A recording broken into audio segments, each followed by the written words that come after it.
Assalamualaikum warahmatullahi wabarakatuh. Waalaikumsalam warahmatullahi wabarakatuh. Bismillahirrahmanirrahim. Alhamdulillahi rabbil alamin. Wassalatu wassalamu ala ashrafil mursalin wa ala alihi wa ashabihil mujahidin at-tahirin, amma ba'du.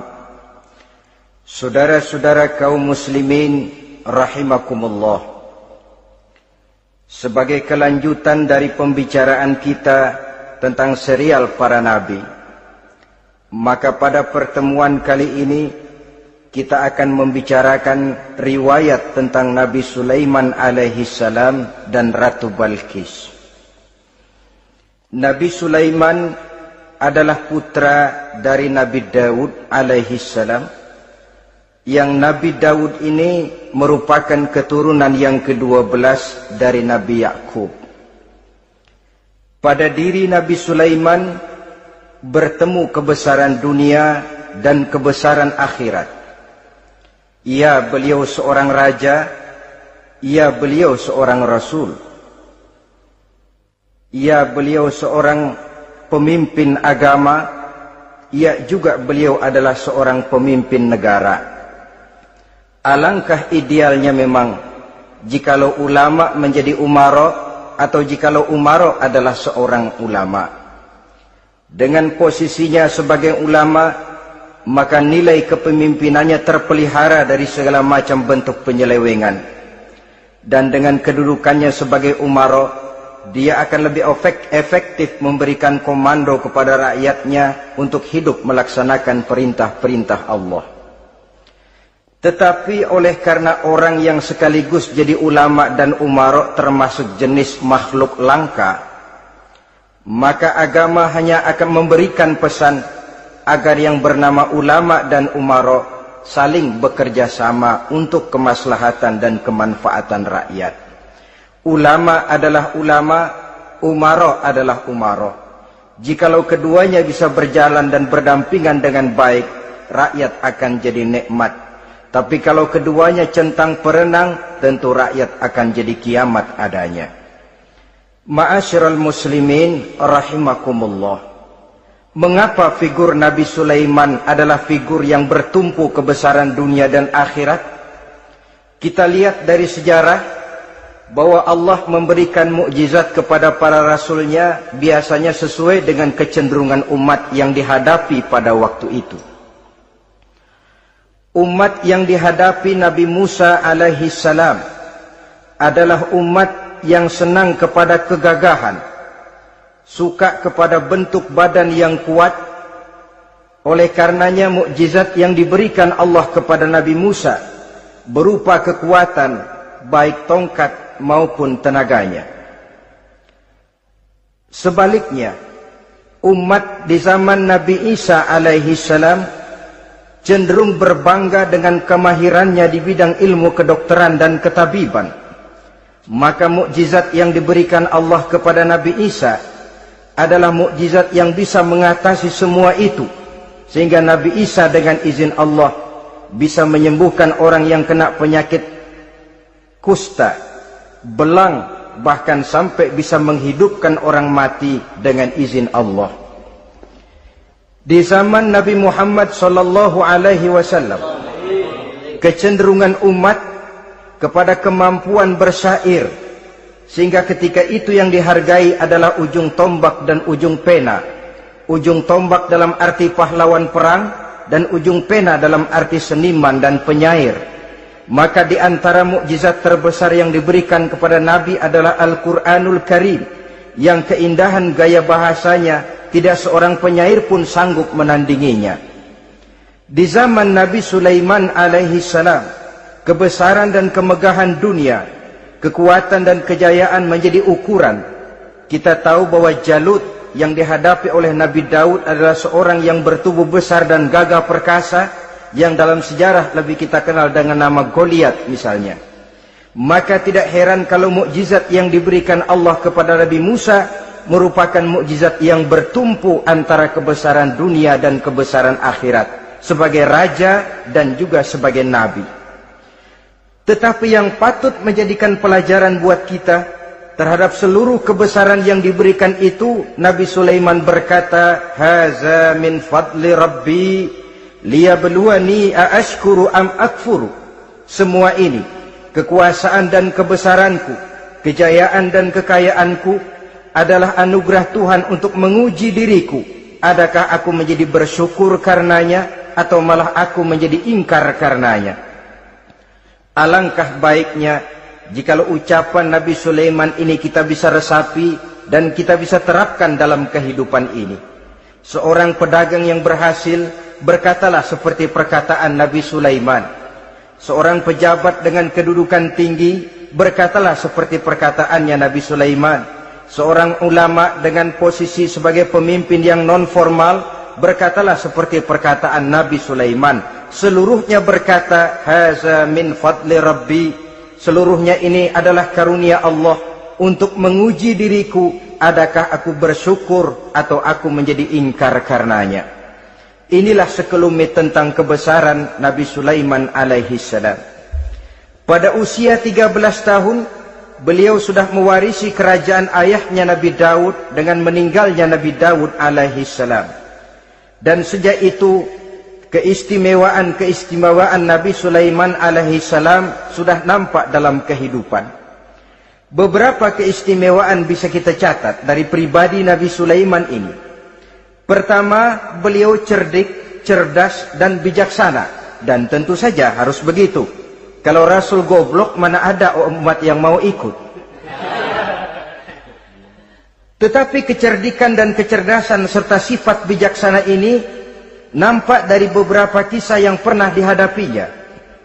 Pertama, di saat beliau berumur 11 tahun, ketika itu yang menjadi raja adalah ayahnya Nabi Daud, datang mengadu seorang petani bahwa sawah ladangnya, tanaman-tanaman yang ditanamnya habis dimakan oleh binatang ternak dari tetangga di sebelahnya. Maka ia mengajukan usul agar binatang ternak yang memakan tanam-tanamannya itu diberikan saja kepadanya. Nabi Daud meluluskan permintaan petani ini, tapi Nabi Sulaiman berkata, "Ayah, maafkan saya. Kalau boleh saya mengajukan usul, jangan seluruh binatang ternak gembala itu diberikan kepada petani. Akan lebih baik kalau binatang ternak yang memakan tanam-tanamannya itu diberikan kepada si petani selama 1 tahun. Apabila ia berkembang biak, beranak, hasil susunya seluruhnya selama 1 tahun itu boleh dimanfaatkan oleh petani tadi. Dengan demikian saya rasakan ini merupakan satu yang lebih adil ketimbang yang tadi itu." Keputusan Nabi Sulaiman ini diterima baik oleh ayahnya, oleh si petani, dan oleh si gembala tadi. Pada usia 11 tahun, ia sudah menunjukkan kecerdikan, kecerdasan, dan sifat yang bijaksana. Contoh yang kedua, ada 2 orang ibu yang pada saat akan bekerja di ladang, masing-masing meletakkan bayinya di satu tempat, lalu keduanya pun asyik pergi bekerja. Sedang kedua ibu itu bekerja dengan asyiknya, datanglah seekor serigala menerkam salah seorang anak bayi tadi, dan kemudian dibawanya. Tinggallah anak bayi seorang. Ketika kedua ibu tadi kembali ke tempat dia meletakkan anaknya, maka keduanya lalu berebut anak yang satu itu. Jadi kasus berebut bayi rupanya memang sudah ada dari dulunya. Yang satu berkata itu anaknya, yang lain mengakui itu pun juga anaknya. Akhirnya keduanya mengadu kepada Nabi Sulaiman. Masing-masing ngotot, tidak ada yang mau mengalah. Akhirnya kata Nabi Sulaiman, "Kalau kamu berdua tidak ada yang mau mengalah, sudahlah begini saja. Berikan bayi itu kepada saya, akan saya belah 2 supaya adil. Masing-masing kamu bawa sarang sepotong." Ibu yang seorang berbinar matanya, kelihatannya gembira dengan keputusan itu. "Saya setuju Nabi Sulaiman, ini keputusan yang sangat adil. Betul, belah 2 saja bayi itu." Tapi ibu yang seorang malah berurai air matanya, membasahi pipinya. Ya Sulaiman, daripada Tuhan belah dua anak itu, biarlah berikan saja kepada ibu yang mengaku tadi itu. Tidak sampai hati saya melihat anak yang begini ini harus menjadi korban. Biarlah dia diasuh oleh ibu yang mengakuinya tadi, asal dia tetap hidup. Nabi Sulaiman tersenyum, lalu berkata kepada ibu yang berurai air mata tadi, ambillah anak ini bu, karena ia memang benar anak ibu. Sebab sekejam-kejamnya hati seorang ibu tidak akan sampai melihat anaknya dibelah dua. Adapun engkau ibu yang gembira, engkau sesungguhnya ibu yang kurang ajar. Cuma sekedar ngaku-ngaku, buktinya anak mau dibelah dua kamu setuju. Ibu macam apa kamu anak dibelah dua setuju?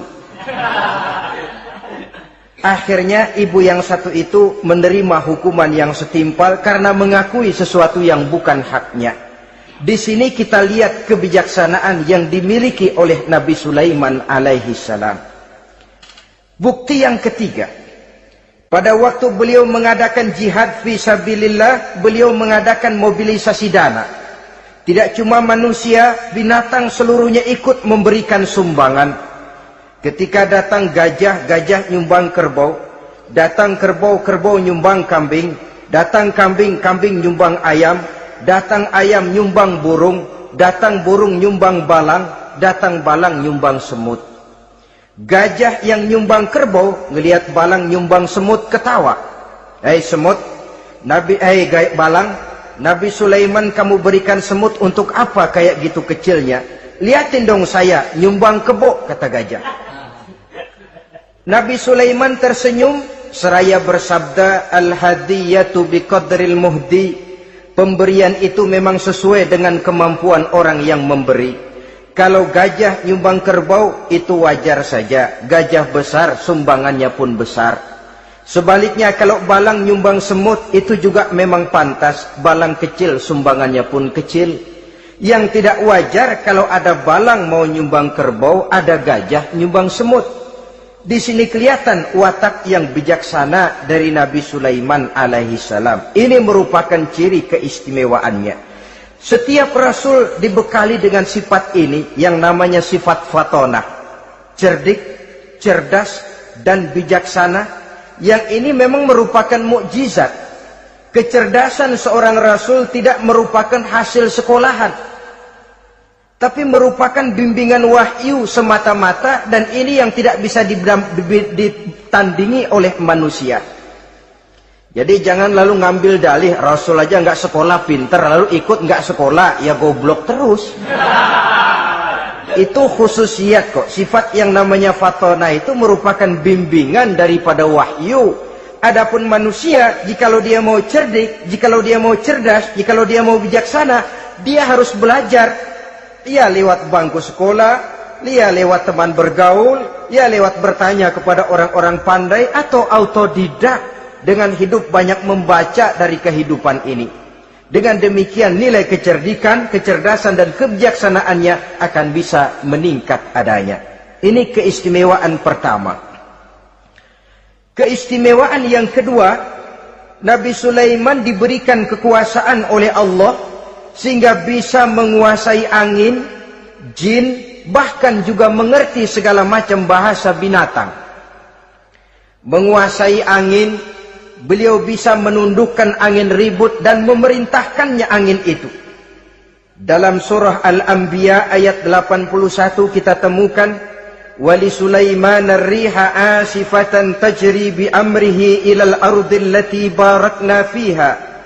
Dan bagi Sulaiman, ia mampu menundukkan angin ribut yang bertiup menurut perintahnya ke permukaan bumi yang kami berkahi di dalamnya.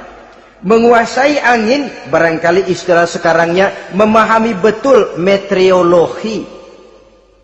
Itu sebabnya mukjizat hanya diberikan kepada Rasul. Orang yang jiwanya sudah stabil. Coba kalau potongan kita diberikan keistimewaan bisa ngatur angin, Saban sehari main angin. Nggak boleh ada orang kita keselin. Kesel sama orang, undang angin, hantam saja. Maka mukjizat semacam ini hanya diberikan kepada orang yang jiwanya sudah stabil. Ada satu cerita, namanya juga cerita, tapi kebenarannya mendekati. Seorang wali di tanah Jawa, sholat Jumat di Masjidil Haram di Mekah itu. Namanya wali kalau di Jawa kan pakai belangkon. Dia sembahyang di Masjidil Haram. Ini ada orang Arab usil, tumben ngelihat belangkon. Ini apa di tengah masjid? Dia tepak belangkon itu, miring di atas kepala. Begitu belangkonnya miring, tanah kayaknya ikut miring. Sehingga penduduk heran, ini apa tanah jadi miring begini? Lalu ada seorang wali juga yang alim dan mengerti, lihat-lihat di tengah Masjidil Haram ada belangkon miring di atas kepala. Jangan-jangan ini sebabnya ini. Dia samperin, dia dandanin lagi tuh belangkon rata, tanah kelihatannya kayak rata lagi. Keistimewaan seperti ini pun hanya diberikan kepada orang yang jiwanya memang sudah stabil. Coba kayak kita diberikan keistimewaan kayak begitu, main belangkon melulu. Saudara-saudara kaum muslimin rahimakumullah, juga bisa menguasai jin, memerintahkan jin, dan juga mengerti segala macam bahasa binatang. Kita bisa lihat dalam surah As-Saba ayat 12 misalnya. Demikian juga tentang mengerti bahasa binatang. Pada satu hari Nabi Sulaiman dan bala tentaranya lewat di satu lembah. Lembah itu kebetulan lembah semut. Ketika mereka lewat di lembah itu, Raja Semut lihat dari kejauhan, dia pidato kepada rakyatnya para semut itu. Apa katanya? Ya ayyuhan namlu dukhulu masakinakum la yahtimannakum Sulaiman wa junuduh wa hum la yash'urun. Jadi ini Raja Semut melihat Nabi Sulaiman datang bersama seluruh bala tentaranya, dia pidato kepada rakyatnya. Saudara-saudaraku rakyat semut, di mana saja suara saya bisa didengar. Perhatikan, lembah itu kebetulan lembah semut. Ketika mereka lewat di lembah itu, Raja Semut lihat dari kejauhan, dia pidato kepada rakyatnya para semut itu. Apa katanya? Ya ayyuhan namlu dukhulu masakinakum la yahtimannakum Sulaiman wa junuduh wa hum la yash'urun. Jadi ini Raja Semut melihat Nabi Sulaiman datang bersama seluruh bala tentaranya, dia pidato kepada rakyatnya. Saudara-saudaraku rakyat semut, di mana saja suara saya bisa didengar. Perhatian, perhatian. Ini Nabi Sulaiman mau lewat dengan seluruh bala tentaranya. Kamu semua supaya masuk ke dalam lubang kamu masing-masing. Sebab kalau kamu nggak masuk ke lubangmu masing-masing, akan diinjak oleh Sulaiman dan bala tentaranya, sedangkan mereka tidak tahu kalau kamu kena injak. Masuklah semut itu seluruhnya ke dalam lubangnya masing-masing. Nabi Sulaiman senyum. Fatabassama dhahikan min qawliha. Mendengar ucapan Raja Semut ini, Nabi Sulaiman tersenyum. Lalu berkata, apa katanya? Rabbi auzi'ni an ashkura ni'mataka allati an'amta alayya wa ala walidayya wa an a'mala salihan tardahu wa adkhilni birahmatika fi ibadika salihin. Satu pengakuan yang tulus, yang jauh dari watak kesombongan. Mendengar Raja Semut berkata semacam itu, beliau senyum, lalu berkata, wahai Allah, tetapkan kiranya hati saya ini untuk selalu bersyukur terhadap nikmat yang Engkau karuniakan kepada saya. Karena nikmatku, nikmat yang Engkau berikan kepadaku, saya mengerti bahasa binatang. Karena mengerti bahasa binatang, saya mengerti seruan Raja Semut itu.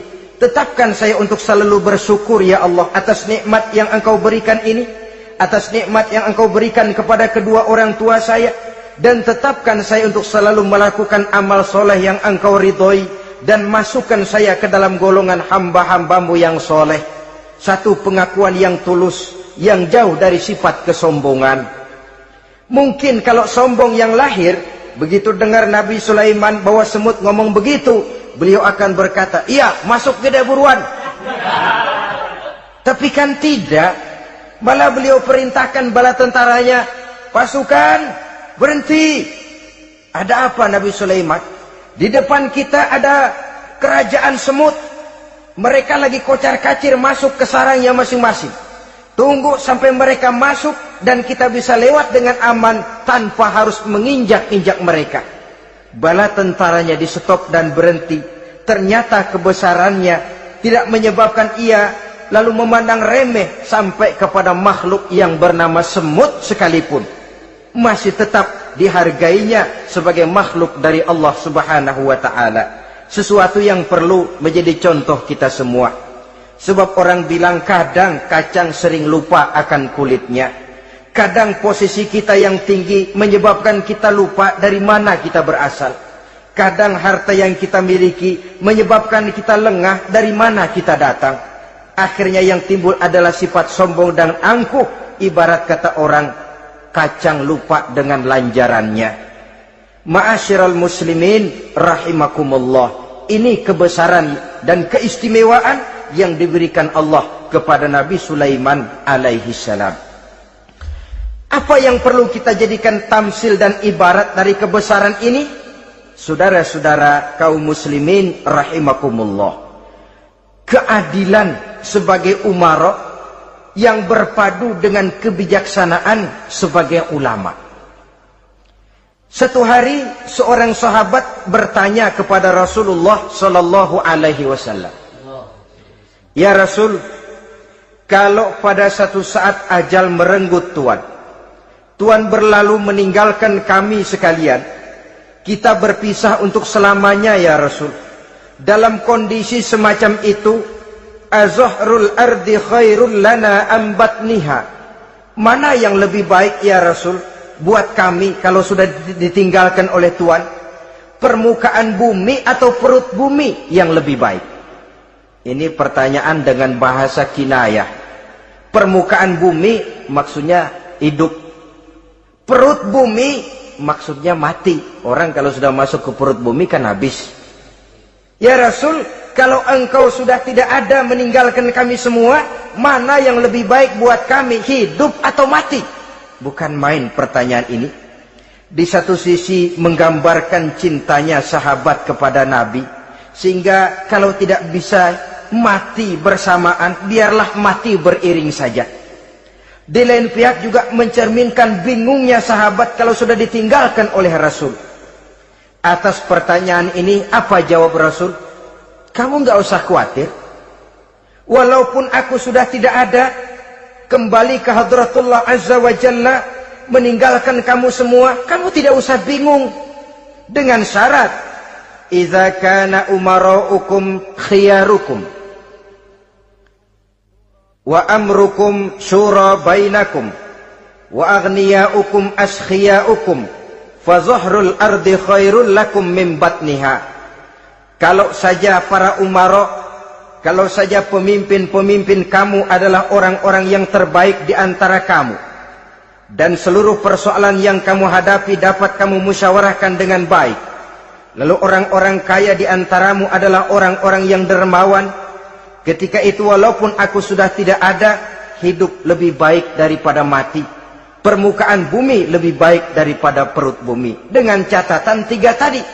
Pemimpinmu orang yang terbaik di antara kamu, segala persoalan kamu musyawarahkan, dan orang kayamu orang dermawan. Walaupun aku tidak ada, hidup lebih baik daripada mati. Tapi sebaliknya kata Nabi, idza kana umaraukum syirarukum, kalau umarokmu, pemimpin-pemimpinmu adalah orang-orang yang terjahat di antara kamu, wa amrukum ala nisaikum, dan segala urusanmu sudah diatur oleh perempuan, walaupun dia tidak naik di bidang eksekutif, tidak memegang kekuasaan, tapi kekuasaan bayangannya jauh lebih menentukan daripada kekuasaan yang sesungguhnya. Kalau perempuan sudah ikut campur mengaturmu, kemudian wa askhiyaukum bukhalaukum, orang-orang kaya di antaramu adalah orang-orang yang bakhil bin pelit alias kikir, maka ketika itu kata Nabi, fabatnul ardi khairul lakum min zahriha, perut bumi lebih baik daripada permukaan bumi. Apa yang bisa diharapkan dari pemimpin yang zalim? perempuan yang sok kuasa, dan orang-orang kaya yang bakhil dan pelit. Dalam kondisi semacam itu, bertemulah kita dengan yang bernama kiamat. Dan kalau sudah kiamat macam itu, kata Nabi, perut bumi lebih baik daripada permukaan bumi. Maka yang kita perlukan sekarang adalah kerjasama antara ulama dengan umara. Ulama bukan umara, umara pun bukan ulama. Harus saling kerjasama dan jangan saling memperalat. Kerjasama menurut bidangnya masing-masing, menjadi yang terbaik di bidangnya. Jangan sudah jadi kiai karena ingin berpartisipasi aktif lalu pindah jadi pemborong jembatan. Tidak sadar akan profesinya. Dan orang lalu tidak bisa berkata, apaan kiai mubalik bisanya cuma ngomong saja. Sekarang kan zaman pembangunan perlu karya nyata. Mana ada ustadz kiai mubalik bikin irigasi, cuma pidato saja. Apa kemiskinan bisa diatasi dengan pidato? Ini juga orang tidak ngerti urusan. Wong Nabi saja ngajarin kok, iza wusidal amru ila ghairi ahlihi fantaziris sa'ah, yang kemudian diterjemahkan dalam manajemen modern, the right man on the right job. Bahwa persoalan harus diserahkan kepada orang yang memang ahlinya. Lah kalau kiai ngurus irigasi, apa nanti lurah mau ngajar fikih? Camatnya ngajar tafsir. Kacau jadinya. Makin ruwet jalur birokrasi, makin banyak orang meninggalkan profesi dan malah melaksanakan sesuatu yang bukan profesinya. Untuk memberesi keruwetan birokrasi, termasuk diantaranya menanamkan kesadaran profesi yang menimbulkan kebanggaan, dan kebanggaan yang membuahkan tanggung jawab terhadap profesi itu. Sebab orang kalau sudah bekerja menurut profesinya, walaupun tidak kaya, tapi hidupnya tenang. Kenapa? Karena panggilan jiwanya. Seorang kiai yang diajak ngobek, walaupun obyeknya gol puluhan juta, kaya, belum tentu tenang. Karena saya yakin bukan ke sana panggilan jiwanya. Ma'asyiral muslimin rahimakumullah. Itulah sebabnya kerjasama. Ulama membangun lingkungannya, ulama membangun manusianya, umara membangun lingkungannya, sehingga terciptalah wujud daripada pembangunan manusia seutuhnya, ya zahirnya, ya batinnya. Seluruh kita berpartisipasi, hanya bidangnya saja yang berbeda-beda. Jangan yang satu merasa lebih berjasa dari yang lain, jangan yang satu merasa lebih penting dari yang lain. Seluruh kita penting, seluruh kita berjasa, cuma bidang kita saja yang berbeda-beda. Inilah bahasa Quran, kullun ya'mal ala syakilatih. Setiap orang bekerja menurut profesinya masing-masing. Ma'asyiral muslimin rahimakumullah. Kita kembali kepada riwayat Nabi Sulaiman alaihi salam. Satu hari ketika beliau sedang menginspeksi pasukan, berkumpullah pasukan beliau itu, ya tentara yang manusianya, ya pasukan jinnya, ya seluruh binatang-binatangnya berbaris. Beliau selaku inspektur upacara mengadakan inspeksi pasukan. Dari sekian pasukan-pasukan yang diperiksanya pada waktu itu, Nabi Sulaiman melihat tidak terdapat burung hudhud. Beliau bertanya-tanya, "Ma liya aral hudhuda am kana minal ghaibin?" Kemana burung hudhud? Orang lain pada kumpul, dia sendiri tidak ada. Awas kalau dia datang, kalau dia tidak bisa memberikan alasan yang tepat kemana dia, akan saya berikan sanksi dan hukuman. Ini namanya pemimpin yang bertanggung jawab toh. Seorang pun dari yang dipimpinnya tidak ada, menjadi pertanyaan. Tidak lama kemudian datang burung hudhud. Begitu datang lalu memberikan laporan kepada Nabi Sulaiman. Kalau istilah sekarang, begitu dia sampai berdiri hormat, lapor, kata hudhud ini.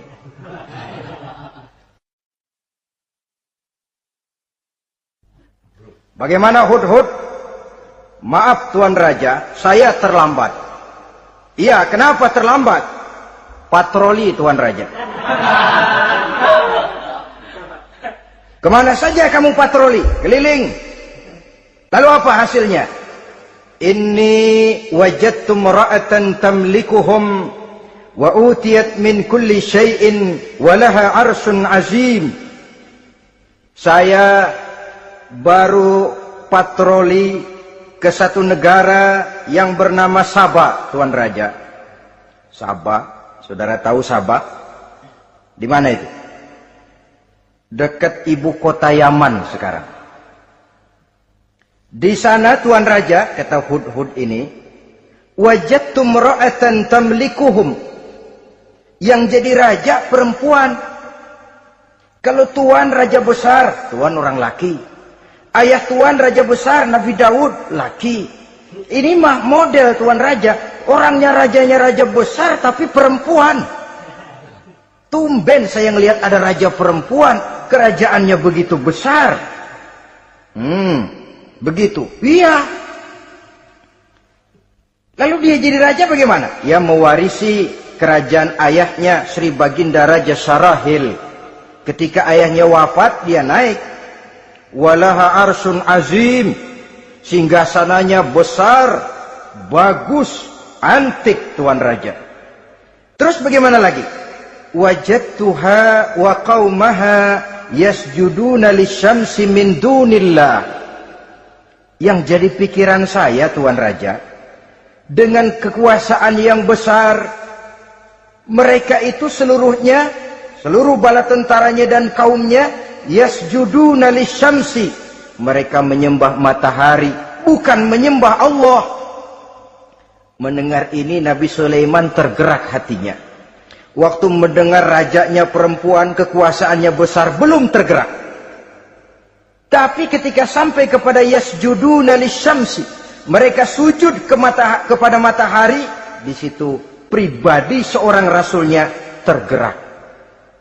Siapa nama ratu itu? Namanya Ratu Balkis Tuan Raja. Begini Hudhud, laporan kamu saya terima. Alasan kamu datang terlambat bisa dipertanggungjawabkan. Kamu tidak kena hukuman. Cuma begini saja Hudhud, karena kamu yang laporan, kamu yang tahu lokasi negaranya, kamu yang harus melaksanakan tugas ini. Apa Tuan Raja? Idhab bi kitabi hadza fa'alqih ilaihim. Kamu berangkat lagi ke negeri Sabah, bawa surat saya, berikan kepada mereka.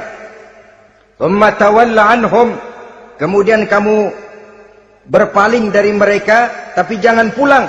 Fanzur madza yarji'un, lihat apa reaksi mereka setelah menerima surat ini. Baik Tuan Raja, baik. Nabi Sulaiman menulis sepucuk surat kepada Ratu Balkis. Dan surat itu dibawa oleh burung Hudhud tadi.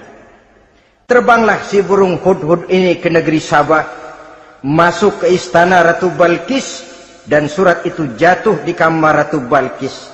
Diambil surat tadi, kemudian dibaca. Apa isi suratnya? Innahu min Sulaiman, wa innahu bismillahirrahmanirrahim. Alla ta'lu alayya wa'tuni muslimin. Surat ini dari Sulaiman. Bismillahirrahmanirrahim. Jangan kamu merasa lebih tinggi dari aku. Datanglah kepadaku dan masuk ke dalam agama Islam. Suratnya singkat, padat, ultimatum. Jadi enggak pakai bahasa kembang, enggak pakai bahasa basi, langsung kepada isi. Surat ini dari Sulaiman. Bismillahirrahmanirrahim. Jangan kamu merasa lebih tinggi dari aku. Datanglah kepadaku dan masuklah ke dalam agama Islam. Ini yang disebut dakwah langsung tanpa pakai kembang. Saudara-saudara, menerima surat semacam ini, Ratu Balkis lalu ngumpulin para pembantu kerajaan, aparat pemerintah lah zaman sekarang. Termasuk menteri-menteri, dipanggil sidang darurat di istana Ratu Balkis. membahas datangnya surat dari Nabi Sulaiman alaihissalam. Tuan-tuan para menteri, bagaimana Sri Ratu? Saya dapat surat. Dari mana? Dari Sulaiman. Katanya apa? Jangan kamu merasa lebih hebat dan lebih tinggi dariku. Datanglah kemari dan masuklah ke dalam agama Islam.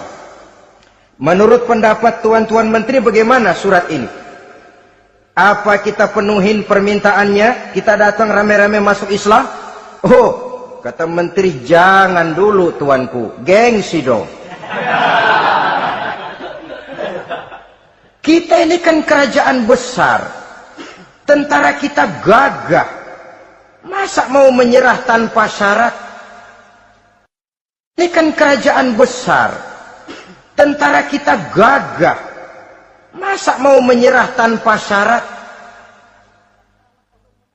Soal nanti kita kalah atau menang itu soal lain, Tuan Perdana Menteri, Tuan Ratu. Tapi bahwa kita punya harga diri itu harus kita tunjukkan lebih dulu.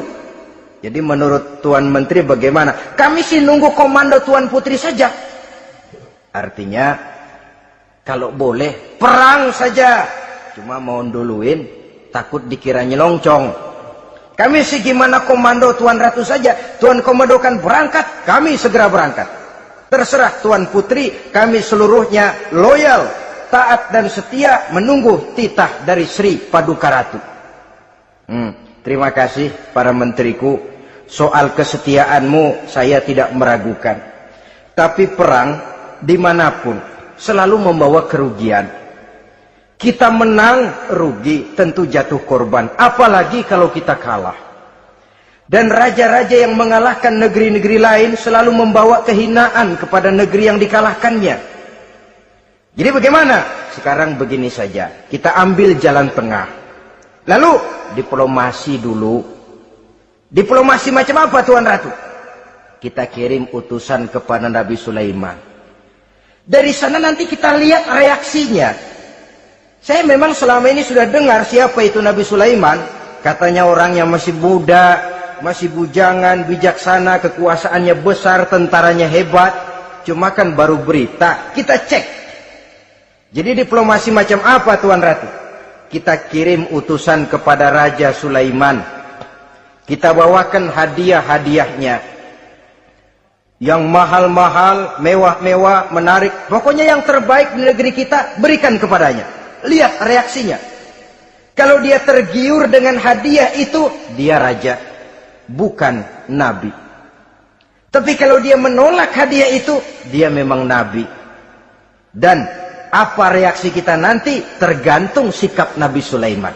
Aha, kalau begitu setujulah Ratu. Itu memang bijaksana. Diplomasi dulu. Iya, jangan datang-datang main perang aja loh. Perang sih gampang. Tapi ini kan ada meja perundingan. Sepanjang masih kita bisa menempuh jalan damai, damai saja dulu. Baik. Maka diaturlah satu barisan diplomasi untuk menuju Palestina, kerajaan Nabi Sulaiman alaihi salam. Rombongan terdiri dari 500 orang laki-laki dan 500 orang perempuan. Yang laki ganteng, yang perempuan cantik. Yang laki dikendarai dengan kuda-kuda pilihan, dan yang perempuan dikendarai dengan keledai-keledai pilihan.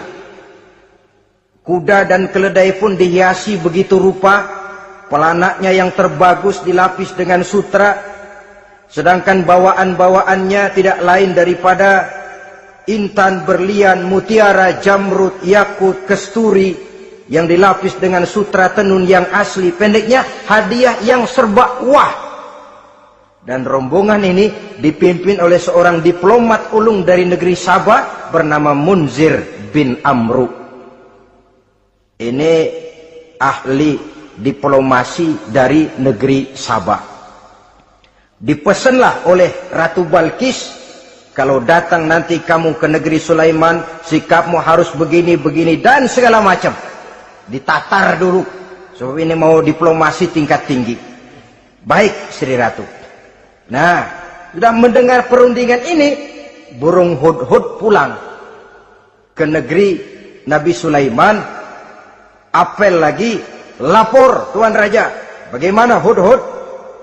Sikapnya mereka akan mengutus utusan dengan membawa berbagai macam hadiah untuk datang ke negeri kita. Baik.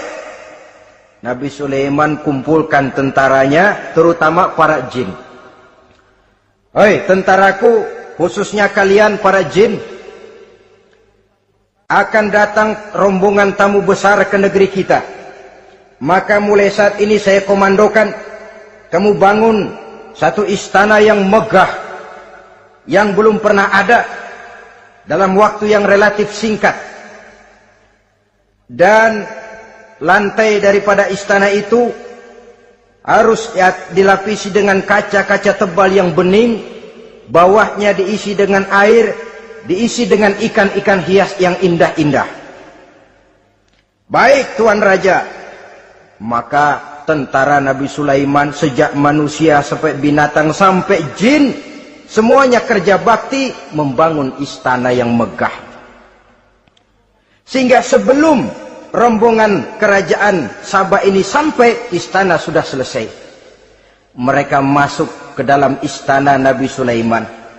Begitu melihat lantainya gemerlapan air, masing-masing pada ngangkat kain. Takut kainnya basah. Waduh, ini istana kebanjiran begini. Kata Nabi Sulaiman, nggak usah diangkat kainnya, nggak usah. Ini dilapis kaca, cuma bawahnya memang kolam. Kolamnya berisi ikan. Oh, bengong. Bengong aja pada melongo mulutnya. Saudara-saudara, jadi persis orang yang tinggal di puncak gunung datang ke tengah-tengah kota. Kan noraknya minta ampun. Apaan aja ditunjuk. Apaan aja dilihat, apaan aja ditunjuk. Ini ya, itu ya, wah. Wah, sudah semuanya serba wah.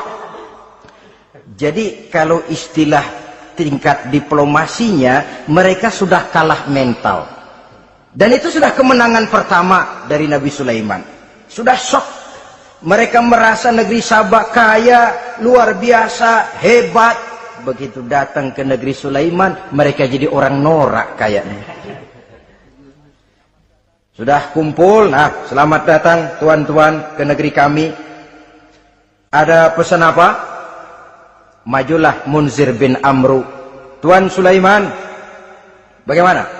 Kami diutus oleh Sri Baginda Ratu Balkis untuk menyampaikan hadiah-hadiah yang kami bawa ini. Intan, berlian, yakut, jamrud, kesturi, dan barang-barang mahal lainnya. Mudah-mudahan Tuhan bisa menerima dengan senang hati. Nabi Sulaiman tersenyum. Lalu beliau berkata, "Atumiddunani bimalin, fama atani Allahu khairun mimma atakum." Kamu mau memberikan saya seluruh hadiah-hadiah permata intan ini, padahal apa yang telah diberikan Allah kepada saya jauh lebih baik dari apa yang telah diberikannya kepadamu. Kamu merasa bahwa saya kekurangan semua ini? Ketahuilah tuan-tuan, saya punya lebih banyak dari apa yang tuan-tuan berikan sekarang ini. Irja' ilaihim, bawa pulang kembali seluruh hadiah ini. Sampaikan salam saya kepada ratumu, Ratu Balkis. Falanatiyannahum bijunudin la qibala lahum biha. Kalau mereka tetap tidak mau datang menyatakan keislaman, kami yang akan datang ke sana dengan seluruh bala tentara kami yang mereka pasti tidak akan sanggup menghadapinya. Saudara bisa baca dalam surah An-Naml ayat 36.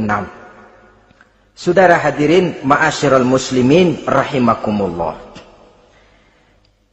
Kalau orang sudah silau dengan yang namanya upeti, hadiah, harta, secara mental dia sudah jatuh. Andai kata ketika itu Nabi Sulaiman menerima seluruh hadiah tadi, maka misi kerasulannya tidak akan jalan. wibawanya hancur, dan dia tidak akan sanggup lagi mendakwahkan Ratu Balkis untuk masuk ke dalam agama Islam. Dia akan jadi cemoohan di negeri Sabah. Sulaiman ngomong aja dikasih hadiah telap. Nah, ternyata ada yang lebih mahal dari harta, ada yang lebih mahal dari intan dan mutiara, ada yang lebih mahal dari pangkat dan kedudukan. Apa dia? Harga diri. Dan itu yang langka sekarang ini. Lebih baik jalan kaki tapi kita bebas mendongakkan kepala kemanapun kita mau, daripada naik mobil empuk tapi mata nunduk saja nggak berani lihat ke atas. Kehilangan harga diri. Ulama yang kehilangan harga diri akan menyelewengkan ayat. Pejabat yang kehilangan harga diri akan melakukan segala macam penyelewengan dan lain sebagainya. Harga diri sesuatu yang mahal, terutama di kota-kota besar, kota-kota yang menyandang gelar metropolitan. Biasanya harga diri ini sudah tidak dihiraukan orang lagi. Cuma untuk uang yang relatif kecil, cuma untuk kedudukan yang temporer, orang tidak segan-segan mengorbankan sesuatu yang paling mahal yang bernama harga diri. Akhirnya suap merajalela, sogok menjadi-jadi, semir pun menjamur. Bahkan malah kadang-kadang jadi target.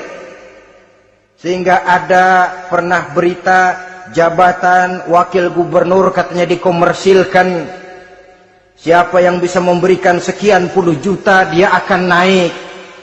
Ini kalau sudah begini, ya salam. Orang itu kalau memperoleh satu jabatan karena mengeluarkan banyak uang, percayalah saudara, begitu dia naik ke jabatan itu, langkah pertama yang dia lakukan, bagaimana supaya uangnya bisa kembali.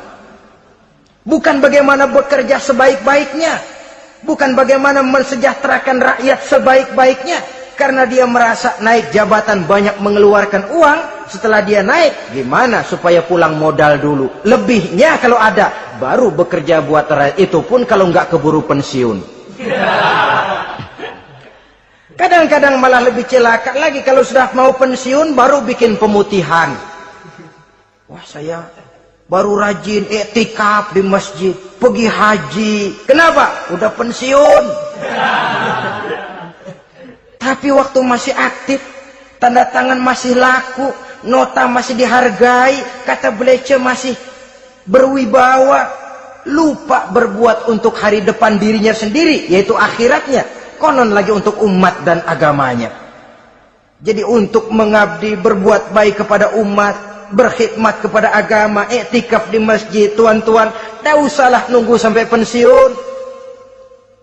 Manfaatkan posisi yang tuan-tuan punya sekarang ini untuk beribadah dengan sebaik-baiknya. Itu pun masih bersyukur, masih bisa mengadakan pemutihan daripada tidak sama sekali. Cuma alangkah akan lebih efektifnya lagi kalau itu diawali pada saat kita masih mempunyai posisi kunci. Ini reaksi Sulaiman, saudara-saudara. Diberikan hadiah yang mahal, atau midunani bimalin. Kamu mau nyogok saya dengan hadiah ini? Yang diberikan Allah lebih hebat dari yang kau bawa sekarang ini. Apa yang saya cari? Oleh Allah saya telah diberikan sesuatu yang lebih besar dari yang kau bawa. Sudah, bawa pulang saja. Sampaikan salam kepada ratumu. Kalau dia tetap ngotot tidak mau kemari, saya yang akan datang ke sana dengan seluruh bala tentara yang saya yakin sampean akan kewalahan ngadepinnya. Pulang, sampaikan salam saya, bawa seluruh hartamu. Diplomasi tahap pertama menang total. Utusan Raja Sabah sudah kalah mental, kalah juga fisik. Pulanglah mereka dengan membawa kembali seluruh hadiah yang mereka ingin sampaikan tadi. Bisa dibayangkan mentalnya itu, ya. Sama juga kita sudah punya niat ingin menyogok seseorang, tahu-tahu yang mau disogok nggak nerima. Pulang kayaknya muka kan belipet. Sulit ketemu orang. Jadi perasaan kita orang pada ngetawain aja. Padahal orang mah nggak tahu persoalannya. Tapi sikap mental sendiri itu. Jadi memang saudara-saudara ini berkaitan. Walaupun yang mau nyogok banyak, kalau yang disogok nggak mau, nggak jadi. Walaupun ada yang minta disogok, kalau yang mau nyogok nggak ada, juga nggak nyetel. Lah ini nyetel, yang mau nyogok banyak, yang disogok pun ada. Jadilah perbuatan itu. Ma'asyiral muslimin rahimakumullah. Sampai mereka di kerajaan Sabah, mereka ceritakan itu, Ratu Balkis bengong. Ternyata yang saya dengar selama ini memang benar rupanya. Sulaiman bukan cuma raja, tapi juga rasul. Bukan cuma pemimpin negara, tapi juga pemimpin agama. Lalu bagaimana, Sri Ratu? Biar saya pikir-pikir dulu. Pikir. Bagaimana ya? Sudahlah, begini saja. Kita sekarang berangkat ke negeri Nabi Sulaiman. Saya yang akan langsung memimpin rombongan. Ada dua tujuan Ratu Balkis sebenarnya. Tujuan pertama ingin melihat dengan mata kepala sendiri kebesaran Sulaiman yang selama ini dia cuma dengar beritanya saja. Yang kedua, ada udang di balik batu. Kalau setelah Nabi Sulaiman nanti melihat kecantikan Ratu Balkis ini, dia bisa fly. Nah, istilah anak sekarang, dia bisa fly. Nah, siapa tahu kan karena kecantikannya Nabi Sulaiman lalu jatuh hati dan Dewi Amor pun bicara. Nanti bila mata bertemu mata, bibir ikut senyum, hati berdetak, maka terjadilah magnet-magnet saling bersentuhan, percintaan tingkat tinggi. Kan lumayan dapat suami, dapat pacar seorang raja besar. Jadi dengan harapan ini berangkatlah langsung memimpin rombongan. Ada dua tujuan Ratu Balkis sebenarnya. Tujuan pertama ingin melihat dengan mata kepala sendiri kebesaran Sulaiman yang selama ini dia cuma dengar beritanya saja. Yang kedua, ada udang di balik batu. Kalau setelah Nabi Sulaiman nanti melihat kecantikan Ratu Balkis ini, dia bisa fly. Nah, istilah anak sekarang, dia bisa fly. Nah, siapa tahu kan karena kecantikannya Nabi Sulaiman lalu jatuh hati dan Dewi Amor pun bicara. Nanti bila mata bertemu mata, bibir ikut senyum, hati berdetak, maka terjadilah magnet-magnet saling bersentuhan, percintaan tingkat tinggi. Kan lumayan dapat suami, dapat pacar seorang raja besar. Jadi dengan harapan ini berangkatlah Ratu Balkis ke negeri Nabi Sulaiman. Hud lapor lagi. Lapor. Bagaimana Hud? Ini Ratu Balkis yang mimpin sekarang. Baik, kita siap-siap. Begini saja, kata Nabi Sulaiman. Siapa yang bisa bawa singgasana Ratu Balkis ke sini? Jin Ifrit tampil. Saya. Berapa lama kamu perlukan untuk membawa singgasana Ratu Balkis kemari? Sebelum Tuan bangun dari tempat duduk, itu singgasana sudah bisa sampai kemari, Tuan Raja. Bagus. Ada yang bisa lebih cepat? Saya, kata seorang ulama. Berapa lama? Sebelum Tuan kedip. Asal Tuan kedip, Tuan melek lagi, singgasana sudah sampai di sini. Baik, kerjakan. Dalam waktu sekejap itu singgasana Ratu Balkis sudah sampai di istana Nabi Sulaiman. Pasang di sini, biar dia dudukin nanti, robah sedikit biar dia nggak kenali. Dirombak sedemikian rupa. Masuk Ratu Balkis ke istana Nabi Sulaiman. Terjadilah kemudian di perundingan semacam tingkat tinggi antara raja dengan raja. Bagaimana Tuan Ratu Balkis? Iya, Tuan Sulaiman. Iya, bagaimana? Saya kagum dengan kebesaran Tuan. Bukan kebesaran saya. Seluruhnya ini adalah karunia Allah kepada saya. Saya dengar Tuan-Tuan menyembah matahari. Padahal matahari tidak pernah memberikan apa yang Tuan kehendaki. Matahari tidak pernah menciptakan Tuan. Adalah lebih baik Tuan menyembah yang menciptakan matahari daripada menyembah matahari itu sendiri. Nabi Sulaiman, bagaimana kalau kita mengadakan ya sambil berunding, sambil lobbying istilah sekarang. Baik, lobbying pun jadi. Berjalanlah meninjau seluruh pelosok istana Nabi Sulaiman alaihissalam. Seperti halnya bala tentaranya, Ratu Balkis juga sampai di lantai kaca, angkat kain. Kata Nabi Sulaiman, jangan diangkat tuh kain. Ini bukan air, istana kaca. Bukan main kebesaran kamu. Melihat begitu kebesaran Nabi Sulaiman, Ratu Balkis yang niatnya sementara mau melontarkan diplomasi asmara, lupa.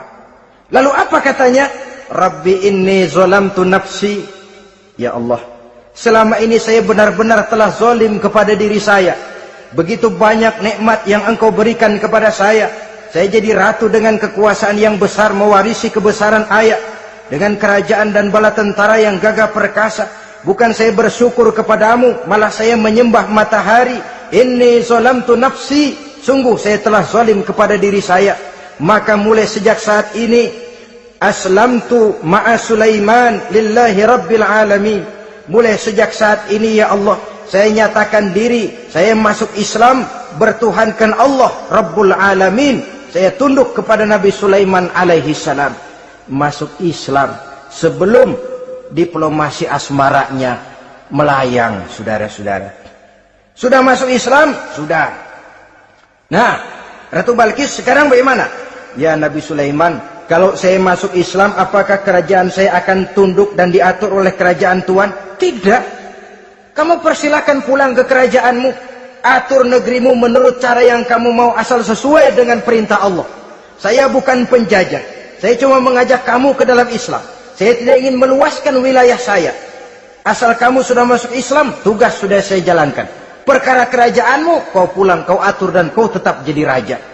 Jangan merasa kalau sudah masuk Islam lalu kerajaanmu saya caplok. Islam bukan penjajah, Ratu Balkis. Baiklah Nabi Sulaiman, saya tahu. Tapi untuk melanggengkan kerjasama antara kerajaan Sabak dengan kerajaan Tuhan, caranya bagaimana? Mulai ngojok-ngojok. Dia nggak bilang lu demen aja deh sama gue. Enggak. Cuma untuk jangka panjang. Jangka panjangnya Sulaiman, supaya kita tetap bisa kerjasama, caranya bagaimana? Ya supaya kerajaan berumur panjang, kau harus punya keturunan. Kata Nabi Sulaiman. Itu kan berarti saya harus nikah. Memang. Tapi saya ratu. Suami saya kan paling kurang juga harus maharaja, sahansah.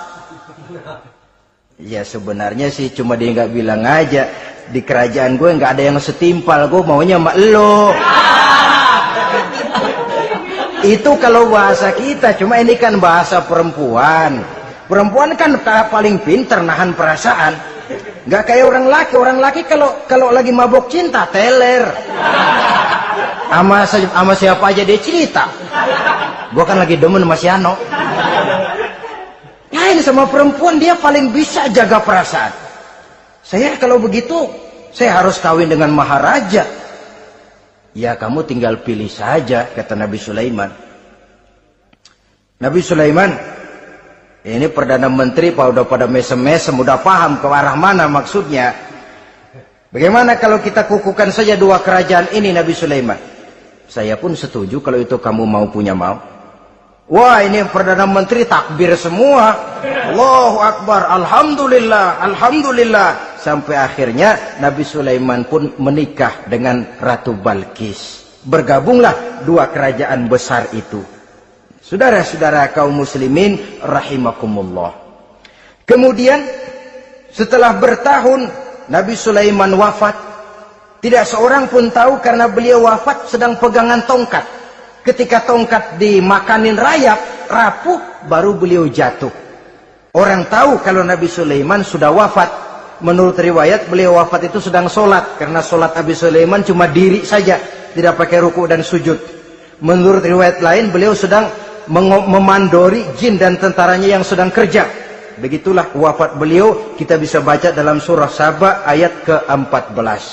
Setelah beliau wafat, Palestina diserbu oleh Raja Bukhtanasor atau Raja Nebukadnezar. Seluruh kebesaran Sulaiman di bumi hanguskan, istananya dihancurkan, intan permata dan kekayaan beliau dirampok, dan tinggallah kebesaran Sulaiman cuma legenda saja yang kita kenal dengan istilah Haikal Sulaiman. Legenda, riwayat-riwayat yang sampai sekarang ini masih bisa kita telusuri kebenarannya. Saudara-saudara, inilah pertemuan yang singkat ini, walaupun serba singkat, mudah-mudahan ada manfaatnya. Dengan kesimpulan, seluruh anugerah yang ada pada kita hakikatnya karunia Allah. Marilah kita menjadi orang yang pandai bersyukur atas anugerah itu. Terima kasih atas segala perhatian. Mohon maaf atas segala kekurangan. Usikum wa nafsi bitaqwallah. Wassalamualaikum warahmatullahi wabarakatuh. Waalaikumsalam.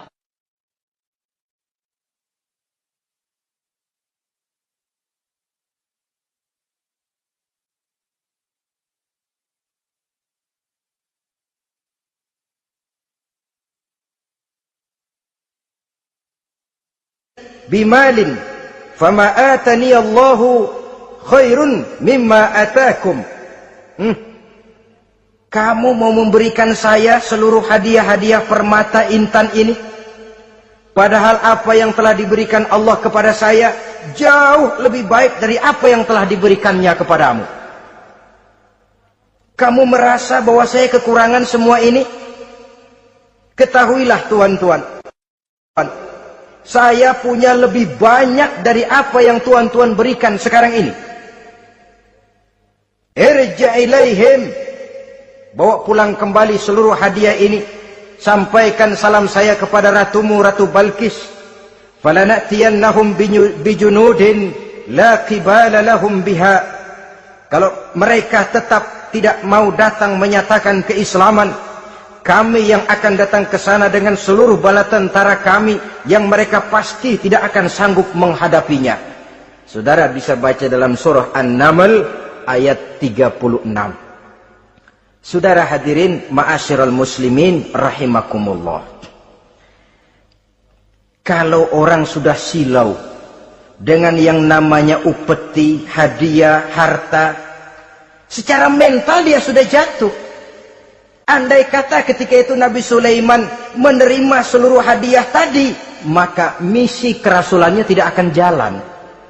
Wibawanya hancur, dan dia tidak akan sanggup lagi mendakwahkan Ratu Balkis untuk masuk ke dalam agama Islam. Dia akan jadi cemoohan di negeri Sabah. Sulaiman ngomong aja dikasih hadiah telap. Nah, ternyata ada yang lebih mahal dari harta, ada yang lebih mahal dari intan dan mutiara, ada yang lebih mahal dari pangkat dan kedudukan. Apa dia? Harga diri. Dan itu yang langka sekarang ini. Lebih baik jalan kaki tapi kita bebas mendongakkan kepala kemanapun kita mau, daripada naik mobil empuk tapi mata nunduk saja nggak berani lihat ke atas. Kehilangan harga diri. Ulama yang kehilangan harga diri akan menyelewengkan ayat. Pejabat yang kehilangan harga diri akan melakukan segala macam penyelewengan. Dan lain sebagainya. Harga diri sesuatu yang mahal. Terutama di kota-kota besar, kota-kota yang menyandang gelar metropolitan, biasanya harga diri ini sudah tidak dihiraukan orang lagi. Cuma untuk uang yang relatif kecil, cuma untuk kedudukan yang temporer, orang tidak segan-segan mengorbankan sesuatu yang paling mahal yang bernama harga diri. Akhirnya suap merajalela, sogok menjadi-jadi, semir pun menjamur. Bahkan malah kadang-kadang jadi target. Sehingga ada pernah berita jabatan wakil gubernur katanya dikomersilkan. Siapa yang bisa memberikan sekian puluh juta dia akan naik. Ini kalau sudah begini, ya salam. Orang itu kalau memperoleh satu jabatan karena mengeluarkan banyak uang, percayalah saudara, begitu dia naik ke jabatan itu, langkah pertama yang dia lakukan, bagaimana supaya uangnya bisa kembali. Bukan bagaimana bekerja sebaik-baiknya, bukan bagaimana mensejahterakan rakyat sebaik-baiknya. Karena dia merasa naik jabatan banyak mengeluarkan uang. Setelah dia naik, gimana supaya pulang modal dulu? Lebihnya kalau ada, baru bekerja buat rakyat. Itu pun kalau nggak keburu pensiun.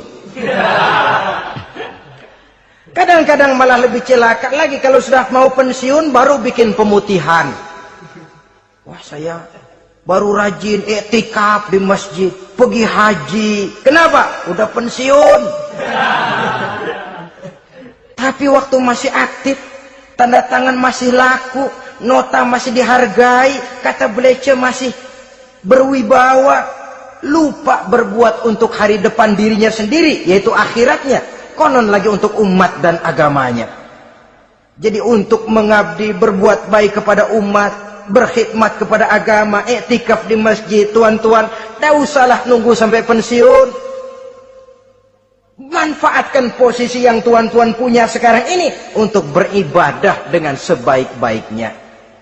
Itu pun masih bersyukur, masih bisa mengadakan pemutihan daripada tidak sama sekali. Cuma alangkah akan lebih efektifnya lagi kalau itu diawali pada saat kita masih mempunyai posisi kunci. Ini reaksi Sulaiman, saudara-saudara. Diberikan hadiah yang mahal, atau midunani bimalin. Kamu mau nyogok saya dengan hadiah ini? Yang diberikan Allah lebih hebat dari yang kau bawa sekarang ini. Apa yang saya cari? Oleh Allah saya telah diberikan sesuatu yang lebih besar dari yang kau bawa. Sudah, bawa pulang saja. Sampaikan salam kepada ratumu. Kalau dia tetap ngotot tidak mau kemari, saya yang akan datang ke sana dengan seluruh bala tentara yang saya yakin sampean akan kewalahan ngadepinnya. Pulang, sampaikan salam saya, bawa seluruh hartamu. Diplomasi tahap pertama menang total. Utusan Raja Sabah sudah kalah mental, kalah juga fisik. Pulanglah mereka dengan membawa kembali seluruh hadiah yang mereka ingin sampaikan tadi. Bisa dibayangkan mentalnya itu, ya. Sama juga kita sudah punya niat ingin menyogok seseorang, tahu-tahu yang mau disogok nggak nerima, pulang kayaknya muka kan belipet. Sulit ketemu orang. Jadi perasaan kita orang pada ngetawain aja. Padahal orang mah nggak tahu persoalannya. Tapi sikap mental sendiri itu. Jadi memang saudara-saudara ini berkaitan. Walaupun yang mau nyogok banyak, kalau yang disogok nggak mau, nggak jadi. Walaupun ada yang minta disogok, kalau yang mau nyogok nggak ada, juga nggak nyetel. Lah ini nyetel, yang mau nyogok banyak, yang disogok pun ada. Jadilah perbuatan itu. Ma'asyiral muslimin rahimakumullah. Sampai mereka di kerajaan Sabah, mereka ceritakan itu, Ratu Balkis bengong. Ternyata yang saya dengar selama ini memang benar rupanya. Sulaiman bukan cuma raja, tapi juga rasul. Bukan cuma pemimpin negara, tapi juga pemimpin agama. Lalu bagaimana, Saudara Ratu? Biarlah saya pikir-pikir dulu. Pikir. Bagaimana ya? Sudahlah, begini saja. Kita sekarang berangkat ke negeri Nabi Sulaiman. Saya yang akan langsung memimpin rombongan. Ada dua tujuan Ratu Balkis sebenarnya. Tujuan pertama ingin melihat dengan mata kepala sendiri kebesaran Sulaiman yang selama ini dia cuma dengar beritanya saja. Yang kedua, ada udang di balik batu. Kalau setelah Nabi Sulaiman nanti melihat kecantikan Ratu Balkis ini, dia bisa fly. Nah, istilah anak sekarang, dia bisa fly. Nah, siapa tahu kan karena kecantikannya Nabi Sulaiman lalu jatuh hati dan Dewi Amor pun bicara. Nanti bila mata bertemu mata, bibir ikut senyum, hati berdetak, maka terjadilah magnet-magnet saling bersentuhan, percintaan tingkat tinggi.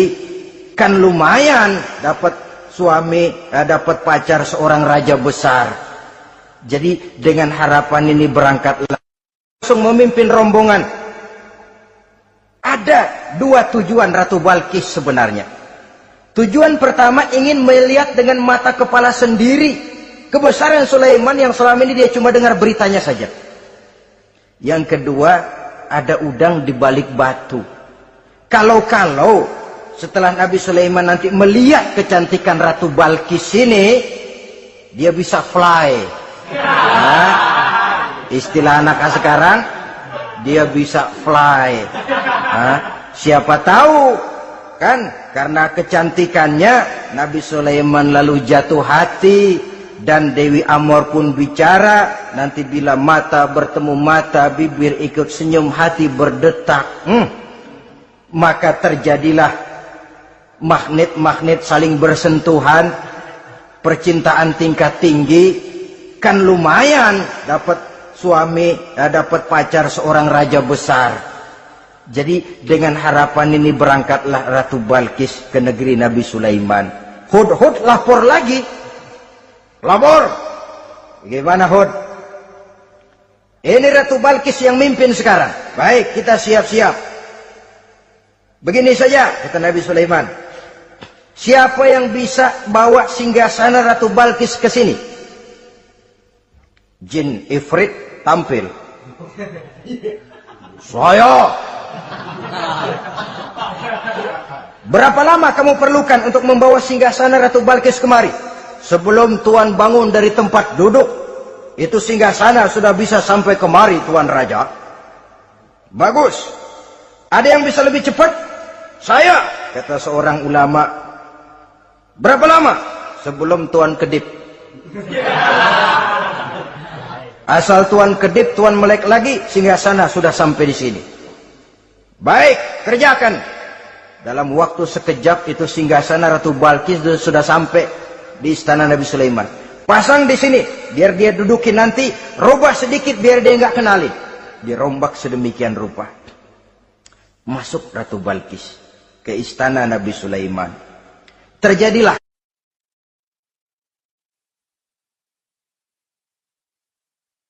Assalamualaikum warahmatullahi wabarakatuh. Waalaikumsalam warahmatullahi wabarakatuh. Bismillahirrahmanirrahim. Alhamdulillahi rabbil alamin. Wassalatu wassalamu ala ashrafil mursalin wa ala alihi wa ashabihil mujahidin at-tahirin, amma ba'du. Saudara-saudara kaum muslimin rahimakumullah. Sebagai kelanjutan dari pembicaraan kita tentang serial para nabi, maka pada pertemuan kali ini kita akan membicarakan riwayat tentang Nabi Sulaiman alaihi salam dan Ratu Balkis. Nabi Sulaiman adalah putra dari Nabi Daud alaihi salam, yang Nabi Daud ini merupakan keturunan yang ke-12 dari Nabi Yakub. Pada diri Nabi Sulaiman bertemu kebesaran dunia dan kebesaran akhirat. Ya, beliau seorang raja, ya beliau seorang rasul, ya beliau seorang pemimpin agama, ya juga beliau adalah seorang pemimpin negara. Alangkah idealnya memang jikalau ulama menjadi umara, atau jikalau umara adalah seorang ulama. Dengan posisinya sebagai ulama, maka nilai kepemimpinannya terpelihara dari segala macam bentuk penyelewengan. Dan dengan kedudukannya sebagai umara, dia akan lebih efektif memberikan komando kepada rakyatnya untuk hidup melaksanakan perintah-perintah Allah. Tetapi oleh karena orang yang sekaligus jadi ulama dan umara termasuk jenis makhluk langka, maka agama hanya akan memberikan pesan agar yang bernama ulama dan umara saling bekerja sama untuk kemaslahatan dan kemanfaatan rakyat. Ulama adalah ulama, umara adalah umara. Jikalau keduanya bisa berjalan dan berdampingan dengan baik, rakyat akan jadi nikmat. Tapi kalau keduanya centang perenang, tentu rakyat akan jadi kiamat adanya. Ma'asyiral muslimin rahimakumullah. Mengapa figur Nabi Sulaiman adalah figur yang bertumpu kebesaran dunia dan akhirat? Kita lihat dari sejarah bahwa Allah memberikan mukjizat kepada para rasulnya biasanya sesuai dengan kecenderungan umat yang dihadapi pada waktu itu. Umat yang dihadapi Nabi Musa alaihi salam adalah umat yang senang kepada kegagahan, suka kepada bentuk badan yang kuat. Oleh karenanya mukjizat yang diberikan Allah kepada Nabi Musa berupa kekuatan baik tongkat maupun tenaganya. Sebaliknya, umat di zaman Nabi Isa alaihi salam cenderung berbangga dengan kemahirannya di bidang ilmu kedokteran dan ketabiban. Maka mukjizat yang diberikan Allah kepada Nabi Isa adalah mukjizat yang bisa mengatasi semua itu, sehingga Nabi Isa dengan izin Allah bisa menyembuhkan orang yang kena penyakit kusta, belang, bahkan sampai bisa menghidupkan orang mati dengan izin Allah. Di zaman Nabi Muhammad sallallahu alaihi wasallam, kecenderungan umat kepada kemampuan bersyair, sehingga ketika itu yang dihargai adalah ujung tombak dan ujung pena. Ujung tombak dalam arti pahlawan perang dan ujung pena dalam arti seniman dan penyair.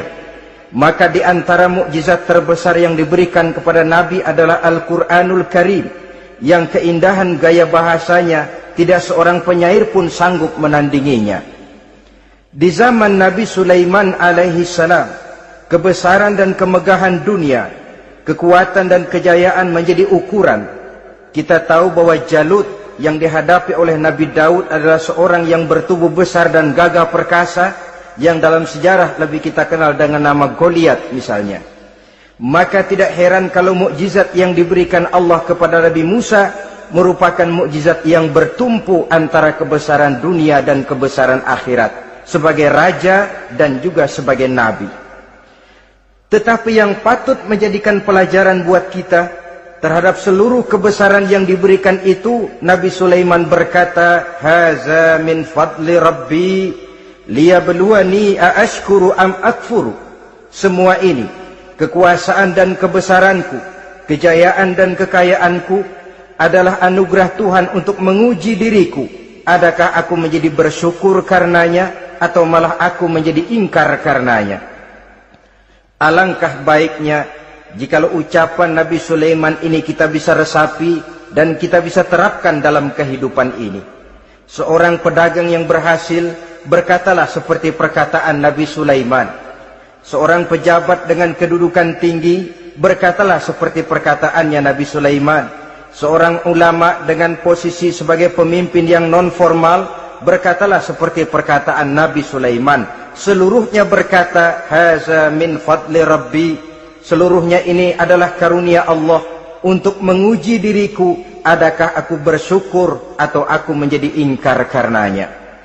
Inilah sekelumit tentang kebesaran Nabi Sulaiman alaihi salam. Pada usia 13 tahun, beliau sudah mewarisi kerajaan ayahnya Nabi Daud dengan meninggalnya Nabi Daud alaihi salam.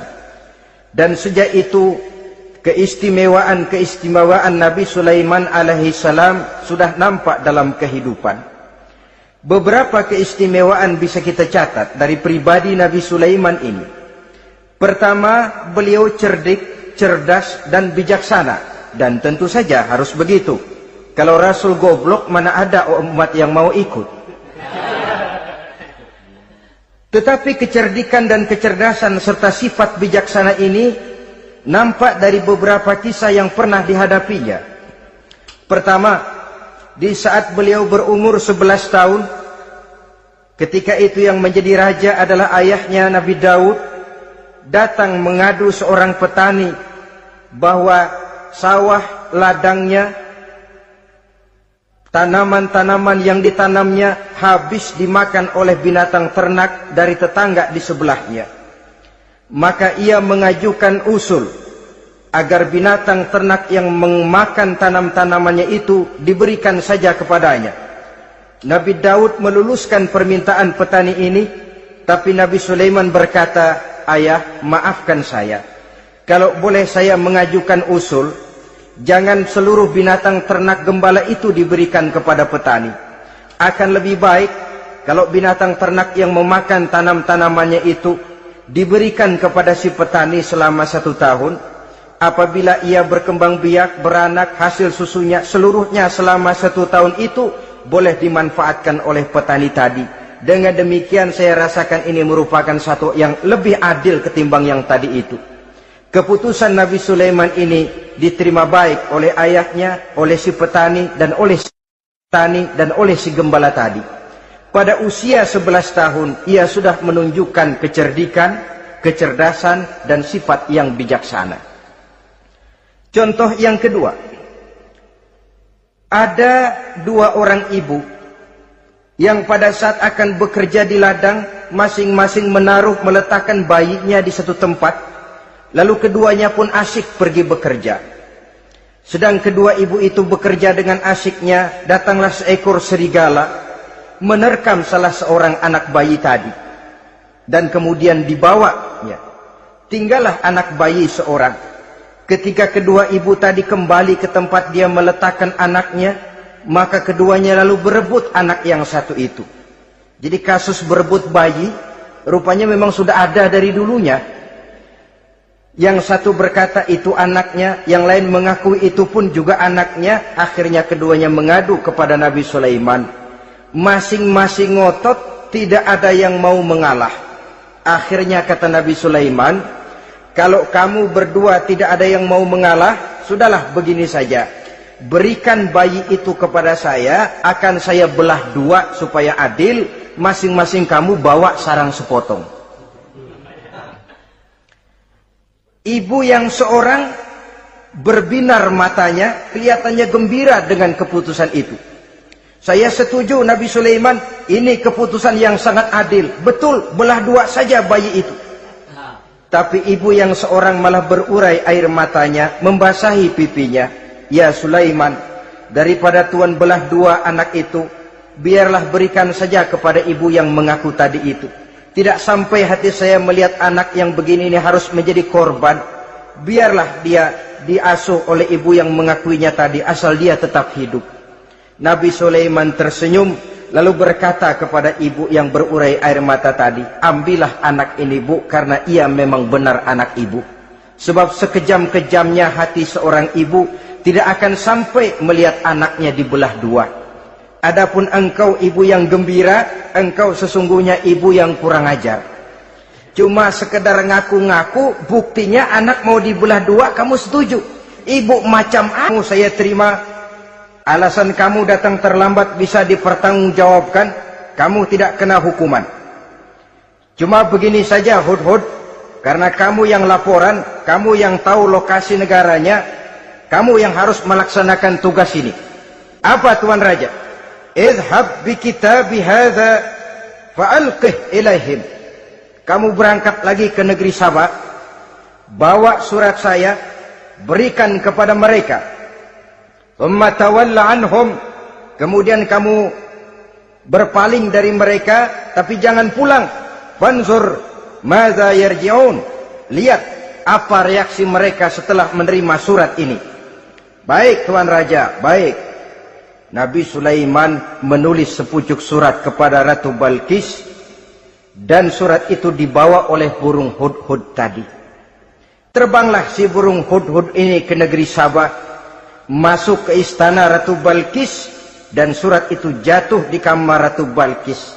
Diambil surat tadi, kemudian dibaca. Apa isi suratnya?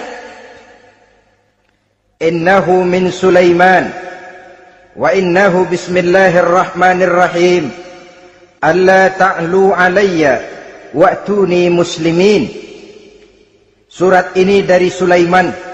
Bismillahirrahmanirrahim. Jangan kamu merasa lebih tinggi dari aku. Datanglah kepadaku dan masuk ke dalam agama Islam. Suratnya singkat, padat, ultimatum. Jadi enggak pakai bahasa kembang, enggak pakai bahasa basi, langsung kepada isi. Surat ini dari Sulaiman. Bismillahirrahmanirrahim. Jangan kamu merasa lebih tinggi dari aku. datanglah kepadaku dan masuklah ke dalam agama Islam. Ini yang disebut dakwah langsung tanpa pakai kembang. Saudara-saudara, menerima surat semacam ini, Ratu Balkis lalu ngumpulin para pembantu kerajaan, aparat pemerintah lah zaman sekarang, termasuk menteri-menteri, dipanggil sidang darurat di istana Ratu Balkis, membahas datangnya surat dari Nabi Sulaiman alaihissalam. Tuan-tuan para menteri, bagaimana Sri Ratu? Saya dapat surat. Dari mana? Dari Sulaiman. Katanya apa? Jangan kamu merasa lebih hebat dan lebih tinggi dariku. Datanglah kemari dan masuklah ke dalam agama Islam. Menurut pendapat tuan-tuan menteri, bagaimana surat ini? Apa kita penuhin permintaannya? Kita datang rame-rame masuk Islam? Oh, kata menteri, jangan dulu tuanku, gengsi dong. Kita ini kan kerajaan besar, tentara kita gagah, masa mau menyerah tanpa syarat? Ini kan kerajaan besar, tentara kita gagah, masa mau menyerah tanpa syarat? Soal nanti kita kalah atau menang itu soal lain, Tuan Perdana Menteri, Tuan Ratu. Tapi bahwa kita punya harga diri itu harus kita tunjukkan lebih dulu. Jadi menurut Tuan Menteri bagaimana? Kami sih nunggu komando Tuan Putri saja. Artinya kalau boleh perang saja. Cuma mau duluin takut dikira nyelongcong.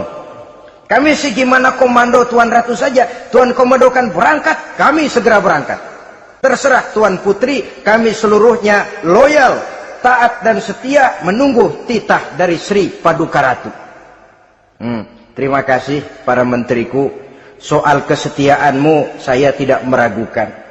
Tapi perang dimanapun selalu membawa kerugian. Kita menang rugi, tentu jatuh korban. Apalagi kalau kita kalah. Dan raja-raja yang mengalahkan negeri-negeri lain selalu membawa kehinaan kepada negeri yang dikalahkannya. Jadi bagaimana? Sekarang begini saja. Kita ambil jalan tengah. Lalu diplomasi dulu. Diplomasi macam apa Tuan Ratu? Kita kirim utusan kepada Nabi Sulaiman. Dari sana nanti kita lihat reaksinya. Saya memang selama ini sudah dengar siapa itu Nabi Sulaiman. Katanya orang yang masih muda, masih bujangan, bijaksana, kekuasaannya besar, tentaranya hebat. Cuma kan baru berita, kita cek. Jadi diplomasi macam apa Tuan Ratu? Kita kirim utusan kepada Raja Sulaiman. Kita bawakan hadiah-hadiahnya. Yang mahal-mahal, mewah-mewah, menarik. Pokoknya yang terbaik di negeri kita, berikan kepadanya. Lihat reaksinya. Kalau dia tergiur dengan hadiah itu, dia raja, bukan nabi. Tapi kalau dia menolak hadiah itu, dia memang nabi. Dan apa reaksi kita nanti tergantung sikap Nabi Sulaiman. Aha, kalau begitu setujulah Ratu. Itu memang bijaksana. Diplomasi dulu. Iya, jangan datang-datang main perang aja loh. Perang sih gampang. Tapi ini kan ada meja perundingan. Sepanjang masih kita bisa menempuh jalan damai, damai saja dulu. Baik. Maka diaturlah satu barisan diplomasi untuk menuju Palestina, kerajaan Nabi Sulaiman alaihi salam. Rombongan terdiri dari 500 orang laki-laki dan 500 orang perempuan. Yang laki ganteng, yang perempuan cantik. Yang laki dikendarai dengan kuda-kuda pilihan, dan yang perempuan dikendarai dengan keledai-keledai pilihan. Kuda dan keledai pun dihiasi begitu rupa, pelanaknya yang terbagus dilapis dengan sutra, sedangkan bawaan-bawaannya tidak lain daripada intan, berlian, mutiara, jamrud, yakut, kesturi, yang dilapis dengan sutra tenun yang asli. Pendeknya hadiah yang serba wah. Dan rombongan ini dipimpin oleh seorang diplomat ulung dari negeri Sabah bernama Munzir bin Amru. Ini ahli diplomasi dari negeri Sabah. Dipesanlah oleh Ratu Balkis, kalau datang nanti kamu ke negeri Sulaiman, sikapmu harus begini, begini, dan segala macam. Ditatar dulu, sebab ini mau diplomasi tingkat tinggi. Baik, Sri Ratu. Nah, sudah mendengar perundingan ini, burung hudhud pulang ke negeri Nabi Sulaiman. Apel lagi, lapor Tuan Raja, bagaimana hudhud? Sikapnya mereka akan mengutus utusan dengan membawa berbagai macam hadiah untuk datang ke negeri kita. Baik. Nabi Sulaiman kumpulkan tentaranya, terutama para jin. Hei tentaraku, khususnya kalian para jin, akan datang rombongan tamu besar ke negeri kita. Maka mulai saat ini saya komandokan, kamu bangun satu istana yang megah, yang belum pernah ada, dalam waktu yang relatif singkat. Dan lantai daripada istana itu harus dilapisi dengan kaca-kaca tebal yang bening, bawahnya diisi dengan air, diisi dengan ikan-ikan hias yang indah-indah. Baik Tuan Raja. Maka tentara Nabi Sulaiman, sejak manusia sampai binatang sampai jin, semuanya kerja bakti membangun istana yang megah. Sehingga sebelum rombongan kerajaan Sabah ini sampai, istana sudah selesai. Mereka masuk ke dalam istana Nabi Sulaiman. Begitu melihat lantainya gemerlapan air, masing-masing pada ngangkat kain. Takut kainnya basah. Waduh, ini istana kebanjiran begini. Kata Nabi Sulaiman, nggak usah diangkat kainnya, nggak usah. Ini dilapis kaca, cuma bawahnya memang kolam. Kolamnya berisi ikan. Oh, bengong. Bengong. Bengong aja pada melongo mulutnya. Saudara-saudara, jadi persis orang yang tinggal di puncak gunung datang ke tengah-tengah kota. Kan noraknya minta ampun. Apaan aja ditunjuk. Apaan aja dilihat, apaan aja ditunjuk. Ini ya, itu ya, wah. Wah, sudah semuanya serba wah. Jadi kalau istilah tingkat diplomasinya, mereka sudah kalah mental. Dan itu sudah kemenangan pertama dari Nabi Sulaiman. Sudah shock. Mereka merasa negeri Sabah kaya, luar biasa, hebat. Begitu datang ke negeri Sulaiman, mereka jadi orang norak kayaknya. Sudah kumpul, nah selamat datang tuan-tuan ke negeri kami. Ada pesan apa? Majulah Munzir bin Amru. Tuan Sulaiman, bagaimana? Kami diutus oleh Sri Baginda Ratu Balkis untuk menyampaikan hadiah-hadiah yang kami bawa ini. Intan, berlian, yakut, jamrud, kesturi, dan barang-barang mahal lainnya. Mudah-mudahan Tuan bisa menerima dengan senang hati. Nabi Sulaiman tersenyum. Lalu beliau berkata, "Atumiddunani untuk selamanya ya Rasul. Dalam kondisi semacam itu, azahrul ardi khairul lana ambatniha. Mana yang lebih baik ya Rasul buat kami kalau sudah ditinggalkan oleh Tuhan? Permukaan bumi atau perut bumi yang lebih baik?" Ini pertanyaan dengan bahasa kinayah. Permukaan bumi maksudnya hidup. Perut bumi maksudnya mati. Orang kalau sudah masuk ke perut bumi kan habis. Ya Rasul, kalau engkau sudah tidak ada meninggalkan kami semua, mana yang lebih baik buat kami, hidup atau mati? Bukan main pertanyaan ini.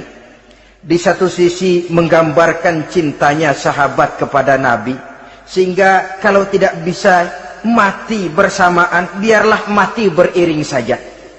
Di lain pihak juga mencerminkan bingungnya sahabat kalau sudah ditinggalkan oleh Rasul. Atas pertanyaan ini, apa jawab Rasul? Kamu nggak usah khawatir. Walaupun aku sudah tidak ada, kembali ke hadratullah azza wa jalla, meninggalkan kamu semua, kamu tidak usah bingung.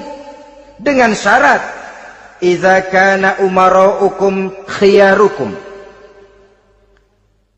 wa amrukum syura bainakum wa aghniyaukum askhiyaukum fa zahrul ardi khairul lakum min batniha. Kalau saja para umara, kalau saja pemimpin-pemimpin kamu adalah orang-orang yang terbaik di antara kamu, dan seluruh persoalan yang kamu hadapi dapat kamu musyawarahkan dengan baik, lalu orang-orang kaya di antaramu adalah orang-orang yang dermawan, ketika itu walaupun aku sudah tidak ada, hidup lebih baik daripada mati, permukaan bumi lebih baik daripada perut bumi. Dengan catatan 3 tadi, pemimpinmu orang yang terbaik di antara kamu, segala persoalan kamu musyawarahkan, dan orang kayamu orang dermawan. Walaupun aku tidak ada, hidup lebih baik daripada mati. Tapi sebaliknya kata Nabi, idza kana umara'ukum syirarukum, kalau umara'mu, pemimpin-pemimpinmu adalah orang-orang yang terjahat di antara kamu, wa amrukum ala nisaikum, dan segala urusanmu sudah diatur oleh perempuan, walaupun dia tidak naik di bidang eksekutif, tidak memegang kekuasaan, tapi kekuasaan bayangannya jauh lebih menentukan daripada kekuasaan yang sesungguhnya. Kalau perempuan sudah ikut campur mengaturmu, kemudian wa askhiyaukum bukhalaukum, orang-orang kaya di antaramu adalah orang-orang yang bakhil bin pelit alias kikir, maka ketika itu kata Nabi, fabatnul ardi khairul lakum min zahriha, perut bumi lebih baik daripada permukaan bumi. Apa yang bisa diharapkan dari pemimpin yang zalim, perempuan yang sok kuasa, dan orang-orang kaya yang bakhil dan pelit? Dalam kondisi semacam itu, bertemulah kita dengan yang bernama kiamat. Dan kalau sudah kiamat macam itu kata Nabi, perut bumi lebih baik daripada permukaan bumi. Maka yang kita perlukan sekarang adalah kerjasama antara ulama dengan umara. Ulama bukan umara, umara pun bukan ulama. Harus saling kerjasama dan jangan saling memperalat. Kerjasama menurut bidangnya masing-masing, menjadi yang terbaik di bidangnya. Jangan sudah jadi kiai karena ingin berpartisipasi aktif lalu pindah jadi pemborong jembatan. Tidak sadar akan profesinya, dan orang lalu tidak bisa berkata, apaan kiai mubalik bisanya cuma ngomong saja. Sekarang kan zaman pembangunan perlu karya nyata. Mana ada ustadz kiai mubalik bikin irigasi, cuma pidato saja. Apa kemiskinan bisa diatasi dengan pidato? Ini juga orang tidak ngerti urusan. Wong Nabi saja ngajarin kok, iza wusidal amru ila ghairi ahlihi fantaziris sa'ah, yang kemudian diterjemahkan dalam manajemen modern, the right man on the right job, bahwa persoalan harus diserahkan kepada orang yang memang ahlinya.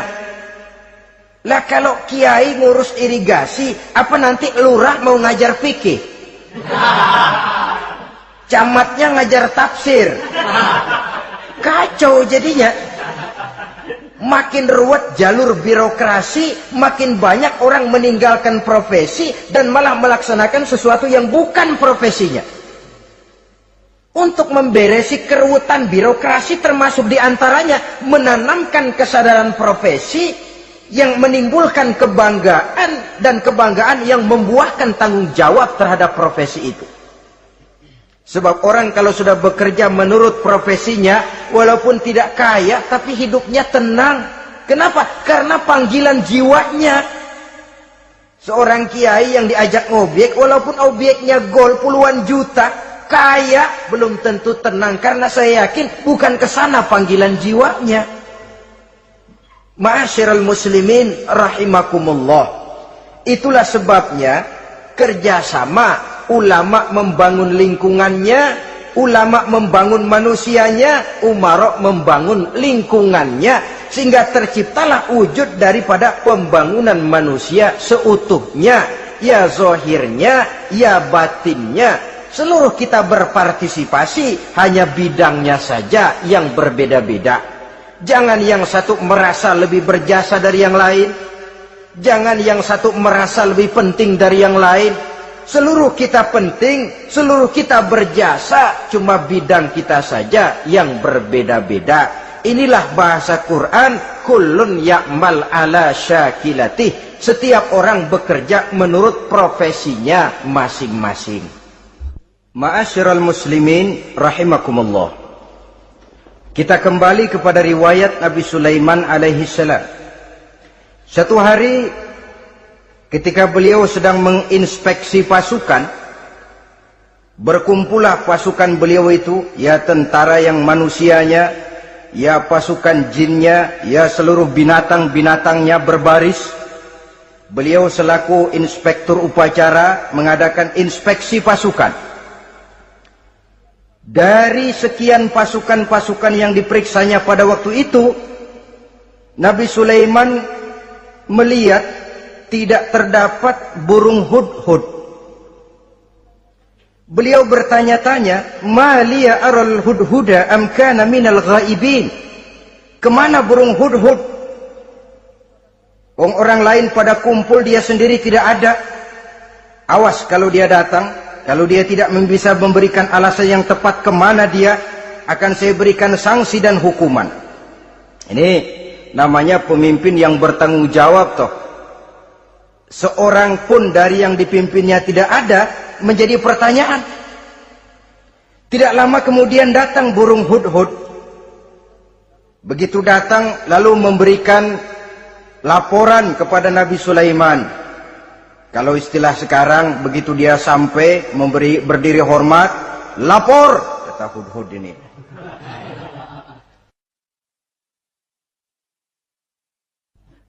Bagaimana hudhud? Maaf Tuan Raja, saya terlambat. Iya, kenapa terlambat? Patroli Tuan Raja. Kemana saja kamu patroli? Keliling. Lalu apa hasilnya? Inni wajadtu imra'atan tamlikuhum wa utiyat min kulli syai'in wa laha 'arsyun 'azim. Saya baru patroli ke satu negara yang bernama Sabah, Tuan Raja. Sabah, saudara tahu Sabah? Di mana itu? Dekat ibu kota Yaman sekarang. Di sana Tuan Raja, kata hudhud ini, wajadtu imra'atan tamlikuhum. Yang jadi raja perempuan. Kalau Tuan raja besar, Tuan orang laki. Ayah Tuan raja besar, Nabi Daud, laki. Ini mah model Tuan Raja. Orangnya rajanya raja besar tapi perempuan. Tumben saya ngelihat ada raja perempuan, kerajaannya begitu besar. Begitu. Iya. Lalu dia jadi raja bagaimana? Dia mewarisi kerajaan ayahnya Sri Baginda Raja Sarahil. Ketika ayahnya wafat, dia naik. Walaha arsun azim. Singgasananya besar, bagus, antik Tuan Raja. Terus bagaimana lagi? Wajadtuha wa qaumaha yasjuduna lisyamsi min dunillah. Yang jadi pikiran saya Tuan Raja, dengan kekuasaan yang besar, mereka itu seluruhnya, seluruh bala tentaranya dan kaumnya, yasjuduna lisyamsi, mereka menyembah matahari, bukan menyembah Allah. Mendengar ini Nabi Sulaiman tergerak hatinya. Waktu mendengar rajanya perempuan, kekuasaannya besar, belum tergerak. Tapi ketika sampai kepada yasjuduna lisyamsi, mereka sujud kepada matahari, di situ pribadi seorang rasulnya tergerak. Siapa nama ratu itu? Namanya Ratu Balkis Tuan Raja. Begini hudhud, laporan kamu, apa kamu anak dibelah dua setuju? Akhirnya ibu yang satu itu menerima hukuman yang setimpal karena mengakui sesuatu yang bukan haknya. Di sini kita lihat kebijaksanaan yang dimiliki oleh Nabi Sulaiman alaihi salam. Bukti yang ketiga, pada waktu beliau mengadakan jihad fi sabilillah, beliau mengadakan mobilisasi dana. Tidak cuma manusia, binatang seluruhnya ikut memberikan sumbangan. Ketika datang gajah, gajah nyumbang kerbau. Datang kerbau, kerbau nyumbang kambing. Datang kambing, kambing nyumbang ayam. Datang ayam nyumbang burung. Datang burung nyumbang balang. Datang balang nyumbang semut. Gajah yang nyumbang kerbau ngelihat balang nyumbang semut ketawa. Hei semut, balang, Nabi Sulaiman kamu berikan semut untuk apa kayak gitu kecilnya? Liatin dong saya nyumbang kebo, kata gajah. Nabi Sulaiman tersenyum seraya bersabda, al-hadiyatu biqadril muhdi. Pemberian itu memang sesuai dengan kemampuan orang yang memberi. Kalau gajah nyumbang kerbau itu wajar saja. Gajah besar sumbangannya pun besar. Sebaliknya kalau balang nyumbang semut itu juga memang pantas. Balang kecil sumbangannya pun kecil. Yang tidak wajar kalau ada balang mau nyumbang kerbau, ada gajah nyumbang semut. Di sini kelihatan watak yang bijaksana dari Nabi Sulaiman alaihi salam. Ini merupakan ciri keistimewaannya. Setiap rasul dibekali dengan sifat ini yang namanya sifat fatonah. Cerdik, cerdas, dan bijaksana. Yang ini memang merupakan mukjizat. Kecerdasan seorang rasul tidak merupakan hasil sekolahan, tapi merupakan bimbingan wahyu semata-mata, dan ini yang tidak bisa ditandingi oleh manusia. Jadi jangan lalu ngambil dalih rasul aja nggak sekolah pinter lalu ikut nggak sekolah, ya goblok terus. Itu khususiat kok. Sifat yang namanya fatona itu merupakan bimbingan daripada wahyu. Adapun manusia, jikalau dia mau cerdik, jikalau dia mau cerdas, jikalau dia mau bijaksana, dia harus belajar. Ya lewat bangku sekolah, ya lewat teman bergaul, ya lewat bertanya kepada orang-orang pandai, atau autodidak dengan hidup banyak membaca dari kehidupan ini. Dengan demikian nilai kecerdikan, kecerdasan dan kebijaksanaannya akan bisa meningkat adanya. Ini keistimewaan pertama. Keistimewaan yang kedua, Nabi Sulaiman diberikan kekuasaan oleh Allah sehingga bisa menguasai angin, jin, bahkan juga mengerti segala macam bahasa binatang. Menguasai angin, beliau bisa menundukkan angin ribut dan memerintahkannya angin itu. Dalam surah Al-Anbiya ayat 81 kita temukan, wali Sulaiman ar-riha asifatan tajri bi amrihi ilal ardil lati barakna fiha. Dan bagi Sulaiman, ia mampu menundukkan angin ribut yang bertiup menurut perintahnya ke permukaan bumi yang kami berkahi di dalamnya. Menguasai angin, barangkali istilah sekarangnya, memahami betul meteorologi. Itu sebabnya mukjizat hanya diberikan kepada Rasul. Orang yang jiwanya sudah stabil. Coba kalau potongan kita diberikan keistimewaan bisa ngatur angin, Saban Sari main angin. Nggak boleh ada orang kita keselin. Kesel sama orang, undang angin, hantam saja. Maka mukjizat semacam ini hanya diberikan kepada orang yang jiwanya sudah stabil. Ada satu cerita, namanya juga cerita, tapi kebenarannya mendekati. Seorang wali di tanah Jawa, sholat Jumat di Masjidil Haram di Mekah itu. Namanya wali kalau di Jawa kan pakai belangkon. Dia sembahyang di Masjidil Haram. Ini ada orang Arab usil, tumben ngelihat belangkon. Ini apa di tengah masjid? Dia tepak belangkon itu, miring di atas kepala. Begitu belangkonnya miring, tanah kayaknya ikut miring. Sehingga penduduk heran, ini apa tanah jadi miring begini? Lalu ada seorang wali juga yang alim dan mengerti, lihat-lihat di tengah Masjidil Haram ada belangkon miring di atas kepala. Jangan-jangan ini sebabnya ini. Dia samperin, dia dananin lagi tuh belangkon rata, tanah kelihatannya kayak rata lagi. Keistimewaan seperti ini pun hanya diberikan kepada orang yang jiwanya memang sudah stabil. Coba kayak kita diberikan keistimewaan kayak begitu, main belangkon melulu. Saudara-saudara kaum muslimin rahimakumullah, juga bisa menguasai jin, memerintahkan jin, dan juga mengerti segala macam bahasa binatang. Kita bisa lihat dalam surah As-Saba ayat 12 misalnya. Demikian juga tentang mengerti bahasa binatang. Pada satu hari Nabi Sulaiman dan bala tentaranya lewat di satu lembah. Lembah itu kebetulan lembah semut. Ketika mereka lewat di lembah itu, Raja Semut lihat dari kejauhan, dia pidato kepada rakyatnya para semut itu. Apa katanya? Ya ayyuhan namlu dukhulu masakinakum, la yahtimannakum Sulaiman wa junuduh wa hum la yash'urun. Jadi ini Raja Semut melihat Nabi Sulaiman datang bersama seluruh bala tentaranya, dia pidato kepada rakyatnya. Saudara-saudaraku rakyat semut, di mana saja suara saya bisa didengar. Perhatikan, lembah itu kebetulan lembah semut. Ketika mereka lewat di lembah itu, Raja Semut lihat dari kejauhan, dia pidato kepada rakyatnya para semut itu. Apa katanya? Ya ayyuhan namlu dukhulu masakinakum, la yahtimannakum Sulaiman wa junuduh wa hum la yash'urun.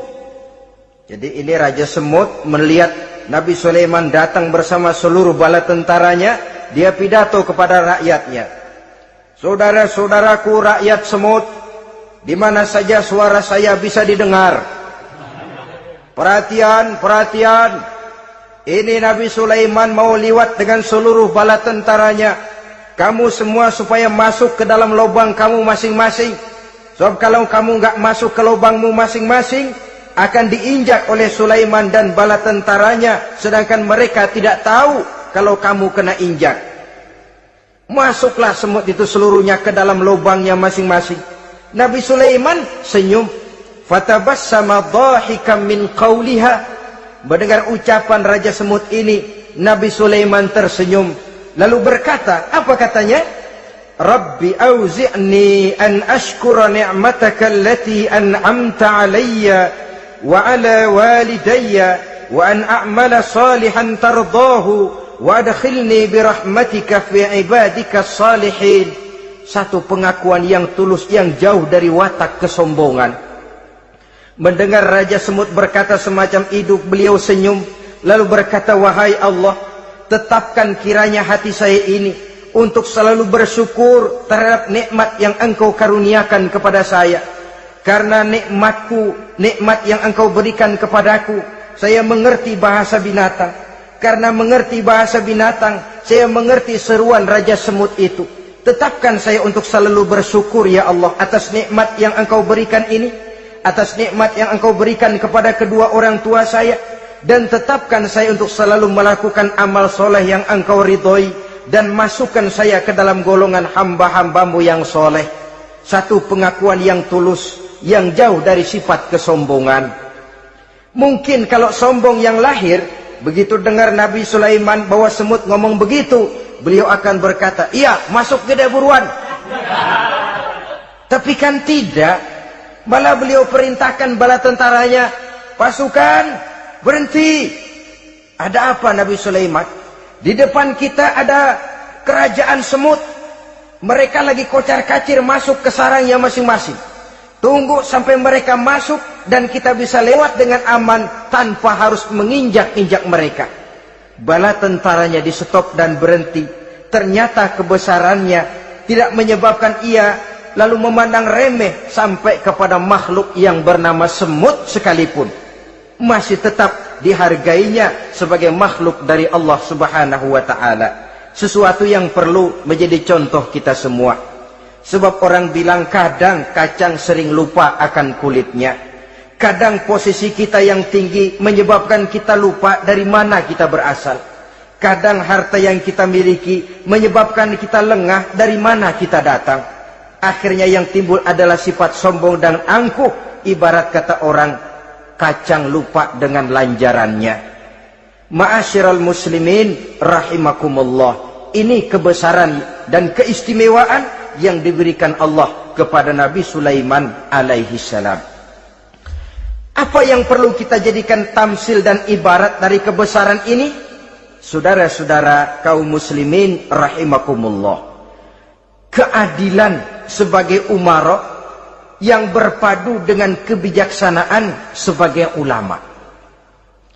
Satu hari seorang sahabat bertanya kepada Rasulullah sallallahu alaihi wasallam, "Ya Rasul, kalau pada satu saat ajal merenggut Tuan berlalu meninggalkan kami sekalian, kita berpisah